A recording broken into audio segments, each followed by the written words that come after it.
Primer bloque de entrevistas: visión de entorno social y económico, riesgo país y las finanzas de hogares y empresas frente a las reformas del gobierno. Con nuestro primer tema, primero darles la bienvenida a ustedes y agradecerles a todos nuestros patrocinadores que hacen posible este evento. Entonces, sin más preámbulo, Andrea, empecemos presentando. Bueno, tenemos un bloque de 4 invitados, lo vamos a partir en 2 entrevistas. Entonces, Andrea, preséntanos a quién tenemos en este primer bloque de nuestros 4 invitados. Diego Palencia, socio de la firma Solidus, experto en banca de inversión, miembro de juntas directivas en importantes entidades financieras. Trabajó en el pasado en Bancolombia y Conavi, profesor universitario y analista de estrategia empresarial. Sergio Cifuentes, con más de 20 años de experiencia laboral, desempeñando funciones de alto nivel en entidades gremiales del sector financiero y en los últimos 5 años como gerente de las firmas SP Score e IPRIMES, teniendo la oportunidad de complementar habilidades y destrezas como emprendedor, asesor y consultor de entidades del sector real y financiero. Estructurador del proyecto El Dorado Lounge, la primera sala VIP de Latinoamérica en el Aeropuerto Internacional El Dorado. Estructurador del proyecto FinTech Su Garantía y de otros proyectos de emprendimiento en tecnología financiera FinTech. Entrenador y formador por vocación, pasión y talento. Creador de la marca Mi Fin Personal. Talleres de formación a empresas y personas que reconozcan la importancia de tener control de su vida financiera. Consultor de AFIC, gerente regional gestor en Ecuador, jefe de área técnica de ASO Fiduciarios. Muchísimas gracias, buenos días para todos. Vamos a tratar de darles una visión general de lo que está sucediendo a nivel micro y macro de la economía. Y vamos a tratar de comenzar un poquito sobre los riesgos implícitos que tenemos con la bancarización, con la inclusión financiera, con todas las medidas de regulación que está tomando el gobierno nacional a través del Ministerio de Hacienda, la Unidad de Regulación Financiera, Superfinanciera, en los temas de cobranzas, en los temas de cómo la inteligencia artificial va a apoyar los modelos de riesgo tanto de crédito, mercado, liquidez, y vamos a tratar de dar una visión general de qué puede pasar con los proyectos en los próximos meses y años cuando estamos viendo tasas de interés real negativas y TIR que se están destruyendo y están haciendo una licuación de patrimonio. Entonces vamos a tratar de mirar todos esos elementos y eso cómo afecta a las personas de una manera muy sencilla y cómo va a afectar a las empresas desde el punto de vista de generación de valor y de mantener su patrimonio a salvo durante esta tempestad. Listo. Ya hizo el resumen de la entrevista, así que ya saben ustedes qué vamos a preguntar. Pero no, Diego, yo creo que uno de los temas importantes aquí en Ciclo de Riesgo es que siempre efectivamente está mirando más allá de la noticia y está viendo más allá de lo que puede estar pasando en la economía y en lo que viene, digamos, de tendencias a nivel mundial. Hoy nos levantamos con un entorno, como siempre, de incertidumbre, en donde efectivamente ya dejamos de ver que la volatilidad no llegó al sector bursátil solamente, sino que ahora estamos en una volatilidad de los fundamentales, y creo que eso es un tema que todos sabemos que está sucediendo a nivel regional y a nivel mundial. Y en ese orden de ideas sí vamos a arrancar precisamente con ese panorama que estamos viviendo nosotros dentro del entorno económico de nuestro país, para que Diego nos haga un poquito referencia a que esos fundamentales que hoy en día se necesita tener mayor atención y mayor generación de atención y de foco por parte de las empresas del sector financiero, ¿cuáles serían esos puntos importantes dentro de la parte ya macroeconómica de nuestro país que deberíamos todos poner la atención en los próximos meses de este año? Claro, y uno de los temas claves es el riesgo de liquidez. Nos estamos dando cuenta que los flujos de caja, la materialización del recaudo, la materialización de los proyectos está teniendo una presión bastante fuerte, víctima del canal de tasa de cambio que hemos visto que se está moviendo en niveles entre los 4.125 hasta los 4.650, pero ya lo hemos visto en 5.100 pesos. Y muchas personas dicen, bueno, ¿y cómo va a cerrar el año? Y muy probablemente vamos a estar en un rango entre 4.350 y 4.650. Ya el gobierno nacional en el plan de desarrollo y en cada una de las proyecciones de los modelos de desarrollo que se están presentando y que se están aprobando, viendo un impacto bastante fuerte de tasa de cambio y que eso va a presionar al canal de tasa de interés. O sea que estamos viendo algunos mensajes contradictorios por parte del ministro de Hacienda, en donde nos dice muy probablemente en 2023 vamos a ver bajada de tasas, pero hoy precisamente Turquía, que era uno de los países que estaba más rezagado y que tenía una tasa de cambio en las nubes, le tocó subir 650 básicos su tasa de interés para poder controlar el techo de la tasa de cambio. Entonces Colombia, a pesar de que la curva de rentabilidad, esa curva a la cual nosotros nos estamos financiando a 2 años, a 5 años, a 10 años, a 15 años, viene bajando, los credit default swaps, que son la medición del riesgo de mercado y de liquidez, que es lo que nos importa, está peor que Brasil. Entonces, cuando usted hace una valoración de una compañía, de una cartera, tiene que ser muy juicioso en que los parámetros que debe utilizar deben ser dinámicos.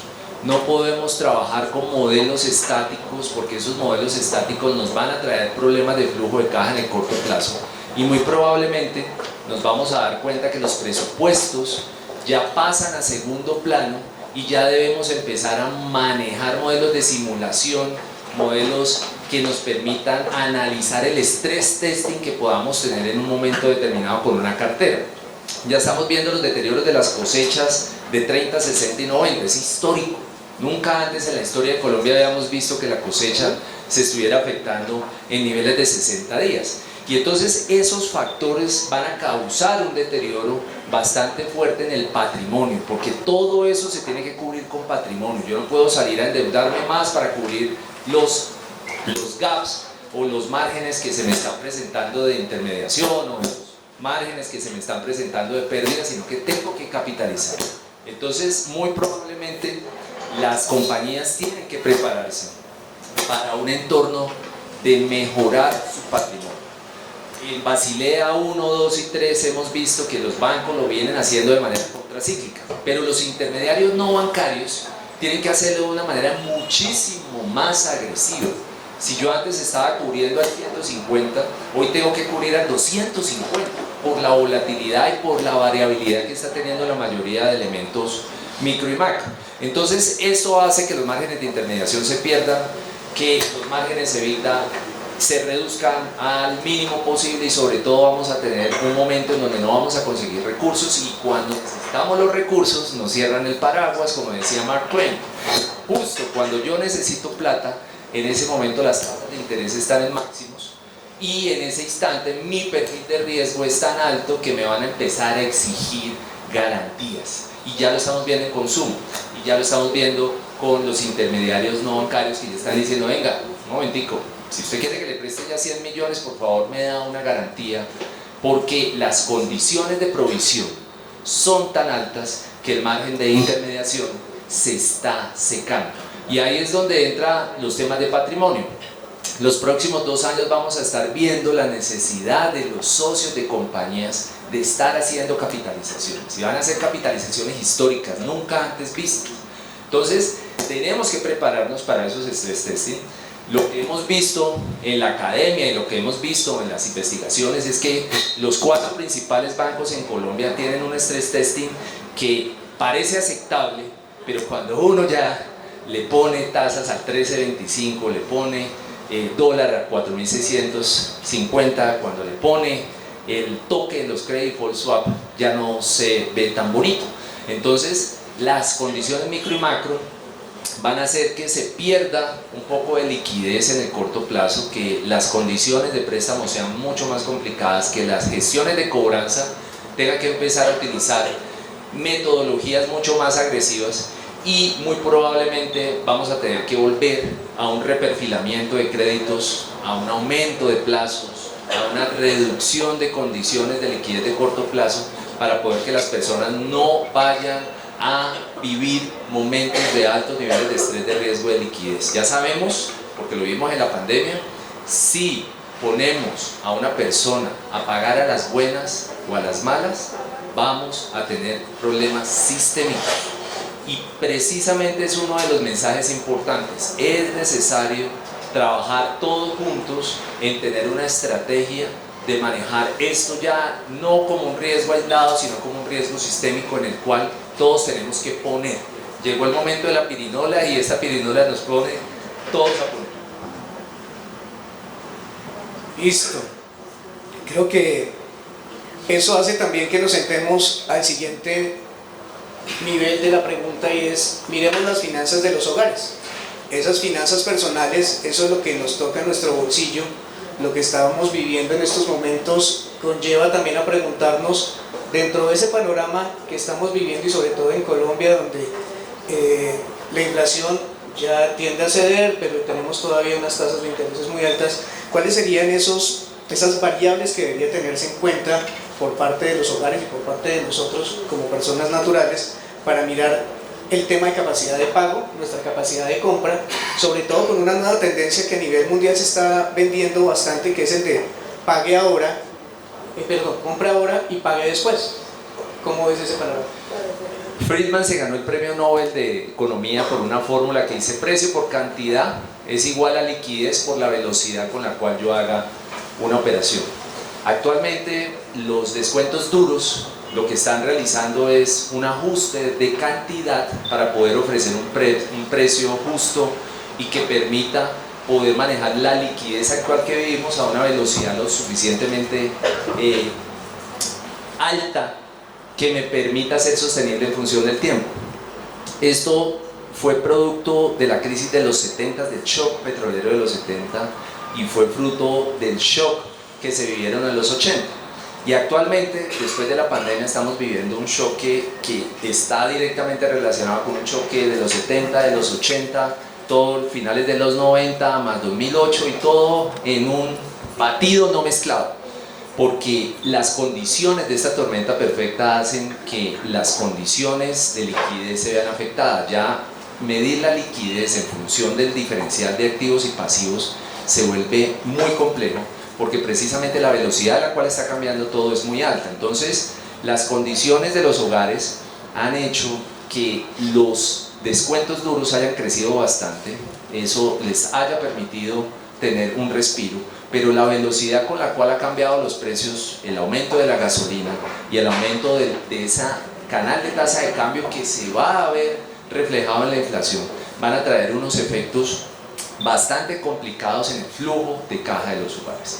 Y ese flujo de caja de los hogares preciso va a recibir un golpe parecido a lo que vivió Brasil, en donde Brasil, por los niveles de pobreza multidimensional tan complicados, también la cantidad de personas que hay en Brasil, muchísimo más que en Colombia. Solo Sao Paulo tiene 200 millones de personas, tiene unas condiciones de flujo muy débiles y hace que todos los comercios, desde el principio, te den el producto y te den una financiación de largo plazo, incluso hasta de 24 cuotas.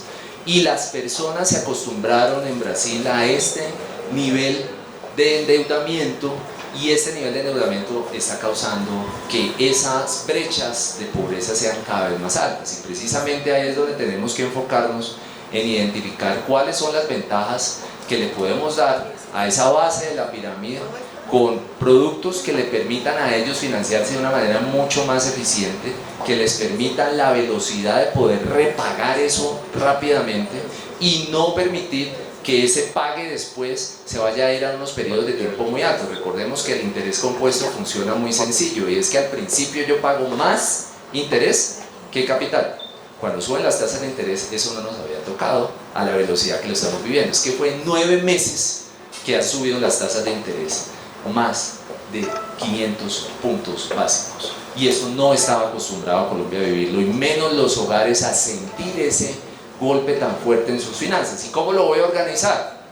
Pues muy probablemente en el corto plazo digo consumo menos, pero ¿y después cómo hago para estabilizarme? Y ahí es donde entra la financiación, pero debe ser una financiación muy flexible. No debemos cometer el error de Brasil y de países como África, que han hecho financiaciones de muy largo plazo, 36, 48, 84 meses, porque el interés compuesto va a afectar el costo de vida de las personas y va a afectar finalmente su patrimonio.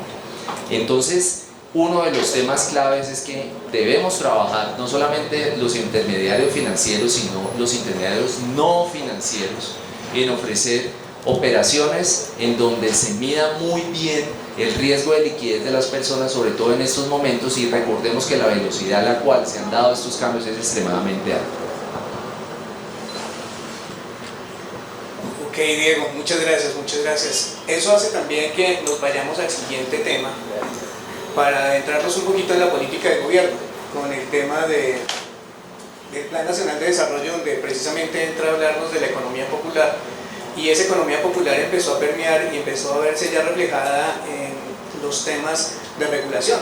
La URF ya empezó a incluir el tema de la economía popular y empieza precisamente a mirar esa transición, a seguir tocando la base de la pirámide a través de microcrédito, a través de los sistemas de pago, a través del open banking, a través de todos los nuevos elementos regulatorios. Sale ahorita la norma de FIX, sale la norma que se viene también para el sector seguros, viene un tema importante, siempre buscando que la base de la pirámide tenga acceso y logre, digamos, un proceso de bancarización mayor al que se ha tenido a la fecha. En eso, ¿cuáles crees tú que son, Diego, las amenazas y oportunidades de este nuevo marco regulatorio que estamos viendo en el país? Es maravilloso lo que estamos viviendo en Colombia, porque hace 2 años se aprobaron COMPES específicamente dedicados a mejorar la inclusión financiera en Colombia, y esto trajo los decretos de Open Banking, de Open Finance, de toda la base de la pirámide como punto de referencia para la creación de políticas públicas de promoción. Infortunadamente en los últimos meses hemos visto un retroceso. Antes estaban abriendo al público las CEPES, las billeteras virtuales, los sistemas y las transferencias sin costo. Hoy nos hemos devuelto otra vez al Banco Agrario con el manejo de los subsidios que está entregando el gobierno. Eso es grave para el ecosistema fintech, que ha dedicado muchos recursos regulatorios. El costo regulatorio que tenemos en Colombia para una fintech es el más alto del mundo, y es el más alto del mundo porque la superfinanciera es una de las mejores en Latinoamérica y en el mundo, pero eso tiene un costo. No podemos bajar la guardia en bajar la regulación. Lo que tenemos que bajar son los costos, y los costos se bajan con tecnología, y ahí es donde entran muchos de ustedes que ofrecen servicios a las empresas de tercerización, para que las empresas no tengan que comprar esas bases de datos, no tengan que comprar esos servidores, no tengan que comprar todas las licencias y toda la infraestructura que se necesita para cobranzas, para manejo de operaciones de crédito, para manejo integral de la tesorería de las compañías. Y muy probablemente lo que necesitamos es un mayor esfuerzo de todos nosotros, de unirnos como gremio, de aliarnos en la búsqueda de tener una sola voz que le muestre al gobierno esas ventajas que tenemos en el proceso de regular todos los medios digitales, todos los medios virtuales. Vemos que hablamos de criptoactivos. Eso es una maravilla, pero no es el Bitcoin, ni el Ethereum, ni el Ripple. Eso no es blockchain. Y yo lo que necesito es tener cadenas de bloques en el momento de hacer una evaluación integral. ¿Para qué? Para poder hacer Open Finance, para poder que ustedes se puedan intercambiar la información completamente sana, completamente segura de cualquier persona. Y esto va a servir para hacer mejor riesgo de crédito, para hacer mejor riesgo de liquidez, para poder hacer mejor cobranza, para poder empezar el gobierno de datos. Pero es que un gobierno de datos no se puede hacer aislado, no lo puedo hacer solo en mi empresa. Yo necesito unirme a toda la red, porque ¿de qué me sirve ser bueno y tener la base de datos muy chévere, pero me llega un cliente que no está en mi base de datos? Me va a costar muchísimo más que cualquier otro proceso. Entonces, venimos en un ámbito de crecimiento. Hay que ponerle mucho cuidado a la ciberseguridad. La ciberseguridad se va a volver importantísima en la identificación de las posibles brechas que tenemos en el manejo de la información, y muy probablemente esto les va a abrir la puerta a muchos de ustedes a una regulación mucho más blanda, porque lo que necesitamos es estar regulados, pero regulados en justa medida. Yo ya no necesito, si no voy a tener cuentas de ahorro, ¿para qué la licencia bancaria completa? Yo lo que necesito es tener una licencia, tener acceso al CUT del Banco de la República, tener acceso a las redes de alto valor y de bajo valor, pero para eso yo no necesito regularme completamente porque me va a salir carísimo. Yo lo que necesito es flexibilidad en la manera en que pueda acceder a esas bases de datos de Banco de la República, de Superfinanciera y de todo el entorno financiero de la manera más fácil y segura para poder ofrecer servicios financieros a la base de la pirámide. El otro punto importante es cómo vamos a manejar el efectivo.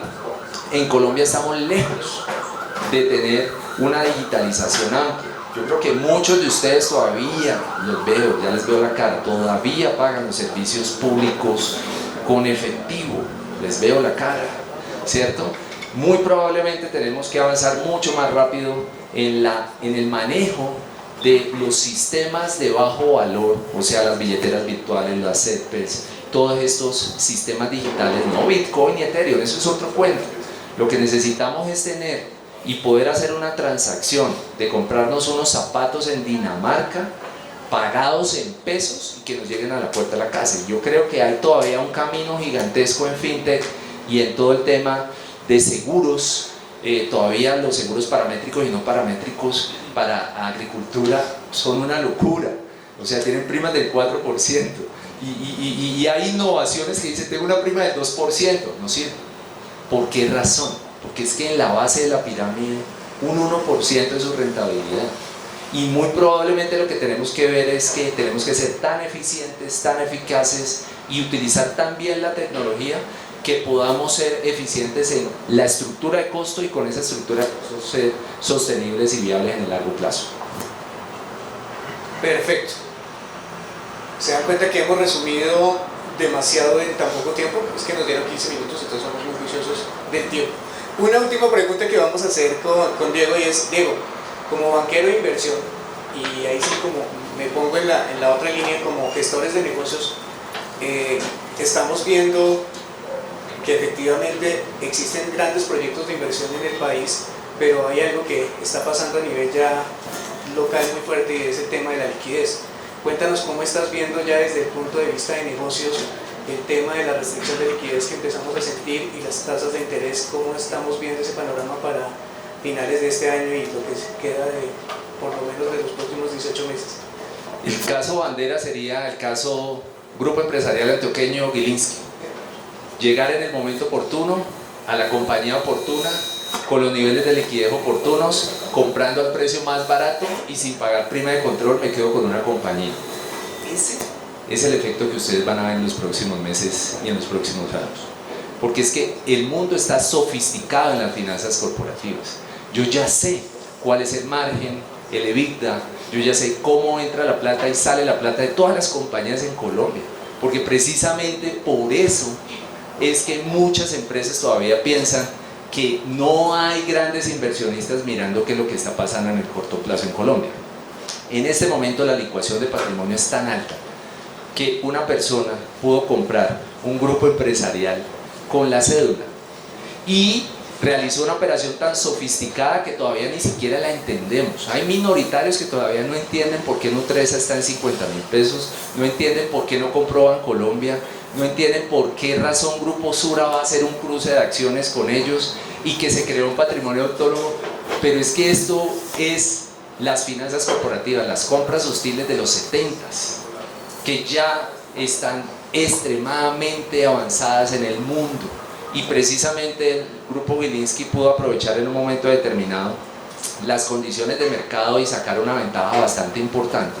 Pero ese ejemplo se los pongo porque muchas empresas en este momento piensan que sus estados financieros con los elementos contables y los parámetros básicos están reflejando la realidad del negocio, y eso no es así. Cuando hacemos una valoración, lo que miramos es precisamente abrimos el carro, abrimos el motor y miramos cómo está funcionando y qué hay que cambiar y si eso es eficiente o no es eficiente. Y probablemente lo que vamos a vivir en los próximos meses y años es que muchas compañías van a recibir oportunidades de inversión impresionantes, pero la pregunta para todos ustedes es: ¿y a qué precio van a compartir su participación en estas oportunidades de negocio que tenemos? Y yo les digo, pues los precios están en los más bajo posible. En este momento Colombia, el mercado de bonos está con una iliquidez impresionante, el mercado accionario llevamos más de 12 meses en una iliquidez impresionante y tenemos acciones que su valor contable están en 100 y el mercado está en 20. Y entonces usted dice, ¿cómo es posible que pase eso y qué tenemos que hacer? Pues lo que tenemos que hacer es sofisticarnos mucho más en la evaluación financiera, no quedarnos solamente en la valoración de la declaración de renta y la conexión de mis estados financieros con lo tributario, sino que tenemos que sofisticarnos mucho más en la evaluación de flujos de caja libre operativos, flujos de caja del inversionista y validar nuevas modalidades de inversión. Los fondos de inversión están a la vista, están ávidos de entrar a Colombia porque las tasas de interés son muy atractivas para un fondo americano, un fondo europeo. ¿Cuál es el gran problema? La ineficiencia de la calidad de la información financiera, porque muy probablemente las compañías no están acostumbradas a hacer una valoración o a hacer un proceso de debida diligencia en donde te van a pedir absolutamente todo y te van a hacer un barrido y una auditoría extremadamente fuerte. Entonces yo creo que Colombia está en ese proceso de evolución y qué bueno el día de hoy dejarles el mensaje de sofisticar las finanzas corporativas implica compra de ERPs mucho más avanzados, conexiones con sistemas de bases de datos mucho más avanzados y sobre todo el inicio, el diseño de la oficina de gobierno de datos de su compañía, que no solamente le va a servir para los temas contables, tributarios y financieros, sino que le va a permitir ampliar la información para tecnología, para inversiones, para evaluación de proyectos y sobre todo para la búsqueda de inversionistas. Yo creo que en los últimos meses el gran problema es que estamos viendo proyectos en energía solar, todo el sistema público energético está con una TIR negativa y esto está haciendo que los fondos internacionales estén diciendo voy a darle un compás de espera a estos proyectos porque infortunadamente viene el fenómeno del niño y el fenómeno del niño, ¿qué pasa con los precios de la energía? Se nos van a trepar. Entonces muy probablemente en el sector financiero vamos a estar observando oportunidades de fusiones, de adquisiciones, de creación de nuevos modelos mucho más eficientes en el sector de cobranzas y en el sector de BPO en general. Vamos a ver unos cambios bastante fuertes en tecnología aprovechando las ventajas del gobierno de datos. Si tengo buenos datos, voy a poder cobrar más eficientemente por el canal que debe ser y con las condiciones de regulación óptimas que permitan el crecimiento sostenible y viable de todos estos elementos. Y un tema final y es se vienen unas oportunidades históricas en fintech y en hacer modelos de negocio digitales y yo creo que ahí hay muchas oportunidades en muchos de sus procesos de sus empresas y ustedes, muchos de ustedes ofrecen estos servicios de mejoramiento de herramientas tecnológicas para mejorar eficiencia y eficacia en recaudo, eficiencia y eficacia en cobranza y sobre todo mejoramiento de las condiciones de negociación de cartera, que es uno de los hitos más importantes que debemos ver en los próximos meses y años. Listo, Diego, muchas gracias. Espero que este panorama nos haya dejado, como dicen, un abrebocas para todo lo que va a ser el resto del día aquí en este espacio que nos ha brindado Ciclo de Riesgo. Agradecerle a Beatriz, a Diego nuevamente y a todos ustedes y a los patrocinadores de este espacio. Mil gracias. Bueno, entonces continuando con este primer bloque de visión de entorno social y económico, ahora tenemos nuestros segundos invitados. Le damos la bienvenida a Hernando Porras, presidente de Azorriesgo, y le damos la bienvenida a Brian, que es director de riesgo y servicios actuariales de KPMG. Hernando Porras, reconocido experto en administración y riesgo, con una trayectoria profesional de más de 30 años. Actualmente ocupa el cargo de presidente y es fundador de Azorriesgo, una destacada asociación gremial de especialistas en riesgo. El doctor Porras ha ocupado cargos directivos en áreas clave como comercio exterior, tesorería, auditoría, finanzas y riesgo en instituciones financieras de renombre en las que se incluyen el Banco Mercantil, Banco de Occidente, Crecer, Corporación Financiera Colombiana, El Tiempo, Banco Nacional del Comercio, Dirección del Tesoro Nacional, Banco Popular, Empresa de Acueducto y Alcantarillado de Bogotá y la Sociedad de Activos Especiales. Brian Rojas es economista de la Universidad Nacional, especialista en riesgos y magíster en finanzas de la Universidad de los Andes, con un MBA de la Universidad de Rioja, en España. Cuenta con más de 14 años de experiencia en el sector financiero y de consultoría. Actualmente es el director de consultoría en riesgos financieros de KPMG Colombia.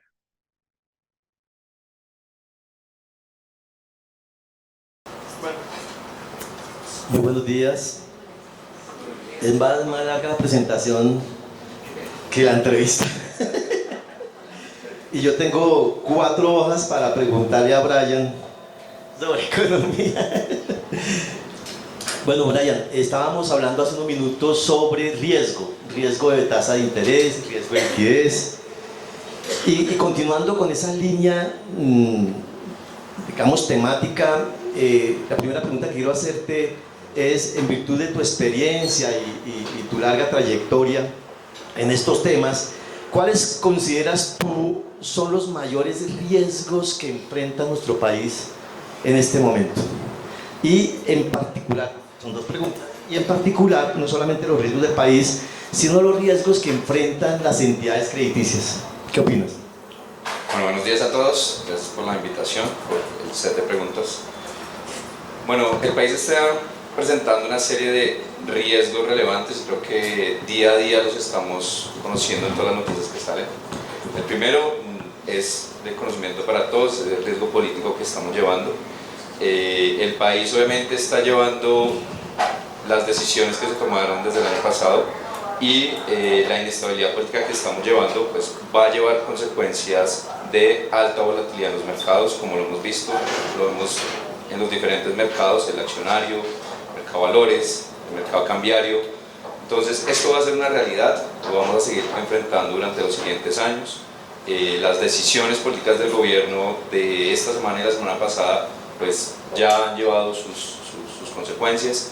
Entonces yo creo que ese es el primer riesgo que realmente las empresas están llevando hoy en día. El segundo que yo mencionaría es el tema de liquidez, lo mencionaban ahorita, por 2 vías, uno por exceso y otro por defecto, ¿sí? En Asobancaria la semana pasada se mencionaba mucho y varias entidades financieras lo mencionaron, de que caja hay, o sea, plata hay para poner. El problema es que no hay a quién ponerlo, ¿sí? Pero también las empresas necesitan caja. ¿Pero qué tenemos? Un riesgo de alta tasa de interés. Entonces las entidades financieras quieren poner el dinero, pero no tienen a quién ahorita. Sabemos que hay un crecimiento en el deterioro de la cartera y esto pues obviamente conlleva que las entidades financieras sean mucho más precavidas al momento de tomar cualquier decisión de empezar a soltar dinero. Entonces tenemos ahí un tema de liquidez bastante fuerte. Y finalmente el riesgo macroeconómico mundial por los temas de la inflación, por el tema de la tasa de interés obviamente de los bancos centrales. La semana pasada en la FED se estaba mencionando que sorprendió a algunos y a otros no, de que posiblemente se vayan a tener incrementos adicionales en la tasa de referencia por parte de la FED, lo cual pues sigue generando ruido, porque a pesar de que los números en Estados Unidos de las últimas semanas han sido positivos, todavía la FED no se siente tranquila para decir hasta aquí llegamos, sino que se mencionó incluso 2 posibles incrementos adicionales en cuanto a la tasa, lo cual pues genera todavía ruido, no solamente para Estados Unidos, sino para el resto de países, porque sabemos que es la referencia para el resto de los mercados. Entonces creería que serían esos 3. Ok, excelente. Creo que coincidimos en muchos aspectos con la entrevista anterior en materia de riesgo de liquidez y riesgo de tasa de interés. Pero abordemos un riesgo que me parece interesante y es el riesgo cambiario. En días pasados escuchaba unos analistas muy prestigiosos diciendo que cuando al gobierno le va mal, a la tasa de cambio bien. ¿Qué tan de cierto es esa argumentación? ¿Y por qué está bajando la tasa de cambio? ¿Crees que es porque le está yendo mal al gobierno? No, realmente, obviamente aquí hay muchos temas políticos intermedios a los cuales pues hay que tenerles atención, claramente. Pero realmente el tema de la disminución de la tasa de cambio no solamente ha sido por un tema político, sí, obviamente tiene un porcentaje. Sin embargo, las remesas han incrementado sustancialmente y simplemente por el hecho de que entra más dólares, el dólar empieza a bajar, sus oferta y demanda. Adicionalmente, también vemos que al tener una mayor estabilidad Estados Unidos y el resto de países, pues los inversionistas extranjeros están empezando otra vez a ver a Colombia y a los países emergentes, lo cual lleva a que entre más divisas, ¿sí? Entre más dinero. También otro efecto de tasa de cambio que genera que baje, ¿sí? Claramente las situaciones políticas generan un impacto. No considero, y es una apreciación muy personal, que si el gobierno le vaya bien o el gobierno le vaya mal, afecta positiva o negativamente. Históricamente podríamos verlo con la tasa de cambio histórica, eso realmente no es una correlación que exista. Casualmente en estos momentos sí podríamos llegar a mencionar que hay una relación acá, pero históricamente eso no se presenta, ¿sí? Entonces no consideraría que es por ese lado. Si hay un efecto político en la tasa de cambio, si estamos por encima de la tasa de cambio que deberíamos estar por temas políticos, eso sí, y muchísimos analistas lo hemos dicho, de que estamos más o menos 300 pesos por encima, pero creo que, y pensando más en país en vez de política, es que al gobierno de turno le vaya bien, a todos nos va bien, ¿sí? Eso no es política, eso simplemente es economía. La economía básica es sencilla: si hay más consumo, hay más ingreso; si hay más ingreso, hay más trabajo. Entonces realmente es lo que se debería pensar más de quién es el punto político en este momento. Y en los meses venideros, ¿cuál consideras puede ser la trayectoria de la tasa de cambio? ¿Vamos a seguir observando un tipo de cambio revaluándose, devaluándose, lateral? ¿Cómo es el panorama en los próximos meses? Bueno, las proyecciones que se hacen desde los analistas y desde nosotros como KPMG se encuentran muy hacia los niveles que mencionaron ahorita, vamos a estar por encima de los 4.000 hacia el cierre de este año. No nos vemos tan abajo de 4.000 realmente, estamos por ahí de 4.200, 4.300, creemos que es la tendencia que va a estar. Junio, julio, agosto vamos a estar en esos márgenes, incluso podríamos llegar a tener por debajo de 4.000 en algún momento, pero vamos a volver a subir, es lo que estamos esperando. O sea, vamos a estar un poquito lateral por un tiempo, pero hacia el final del año, cuando ya la economía otra vez empiece a marchar mucho mejor, cuando las decisiones del Banco de la República se estabilicen, va a ser hacia arriba, es lo que estamos esperando. Muy bien, Brian, muchas gracias. Estamos en un entorno que algunos expertos llaman VUCA o VICA: volátil, incierto, ambiguo y complejo. Y frente a ese entorno volátil, incierto, ambiguo y complejo, ¿cómo es el tema de las inversiones? ¿Cuáles están siendo las más rentables? ¿Qué oportunidades hay de negocio para las personas naturales y para las personas jurídicas? Bueno, me encanta esta pregunta porque creo que en esos espacios uno tiene realmente la oportunidad de hablar desde tu enfoque. Sí, yo personalmente hablo mucho de educación financiera, tengo un canal en YouTube al respecto, y las preguntas que más me hacen las personas es en qué invertir, ¿sí? Y me gustaría siempre decir, mire, esta es la fórmula mágica, invierte acá, ¿sí? Pero eso no existe, ¿sí? O si no, pues, así como finanzas básicas, si sabemos en dónde está la plata, todo se va para allá y desaparece, ¿sí? Realmente las oportunidades de inversión para las personas naturales están en todos los campos. Hoy en día, para las personas, hay una gran cantidad de oportunidades para invertir impresionantes. O sea, tú en tu celular con 5.000 pesos puedes invertir en acciones, ¿sí? En acciones colombianas, en acciones de Estados Unidos, y ya no hay que empezar a hacer tanto trámite como hace unos años, cuando yo empecé a invertir hace como 15 años. Me tocó llevar una carpeta, ¿sí?, de documentos para poder invertir. Eso ya no existe, ¿sí? Tú solo necesitas la cédula, el reconocimiento facial y ya. Inviertes en lo que quieras, ¿sí? O sea, en lo que quieras. Inversiones en agro, inversiones en fintech, inversiones en criptomonedas, inversiones en energía solar. O sea, hace poco, hace como un mes, se hizo un estudio del ecosistema fintech en Colombia. Son más o menos más de 300 empresas en las cuales se puede llegar a hacer inversiones, ¿sí? Y las personas naturales lo pueden hacer desde cualquier parte. Entonces realmente oportunidades de inversión siempre hay, pero lo más importante es que se eduquen, ¿sí? Si queremos realmente que las personas lo hagan, y lo mencionaban ahorita también, el mercado colombiano de valores está barato. O sea, quien quiera invertir en una acción, generalmente la gran mayoría están muy económicas. Entonces para las personas naturales hay muchas oportunidades de inversión. El dólar también está económico, es decir, aquellas que hacen inversiones en moneda extranjera también considero que está barato y se puede llegar a tener oportunidades allí. Entonces por el lado de personas naturales hay muchas, y los invitaría mucho realmente a que lo hicieran. que tomen su celular, empiezan a mirar las aplicaciones, con 100.000 pesos pueden empezar a comprar empresas, con 100.000 pesos pueden empezar a invertir en ganado, o sea, es impresionante las oportunidades que hay hoy en día, y rentabilidades por encima de CDTs, lo que pueden llegar a ser. Ahora, con respecto a la industria y al sector y al mercado, considero mucho que hay oportunidades, igual en el sector financiero, para aquellas empresas que quieran apalancarse con tasas de rentabilidades en ese momento del 14-15% todavía las hay, para inversiones mayores a un año, donde imagínate, pones tu liquidez a 2-3 años al 14% cuando la inflación esperada para el 2024-2025 va a estar por alrededor del 8 o incluso hasta menos si las cosas se dan. Entonces hay un margen de ganancia altísimo allí que se puede llegar a tener a nivel real. Entonces oportunidades allí también las hay. El sector que yo creo que va a empezar este segundo semestre, empezar a arrancar otra vez el sector de construcción. La semana pasada salían y esta semana se ha hablado muchísimo del déficit que se está presentando y el decrecimiento en el sector de construcción, y era obvio. ¿Por qué? Por las altas tasas de interés, por la inflación, ¿sí?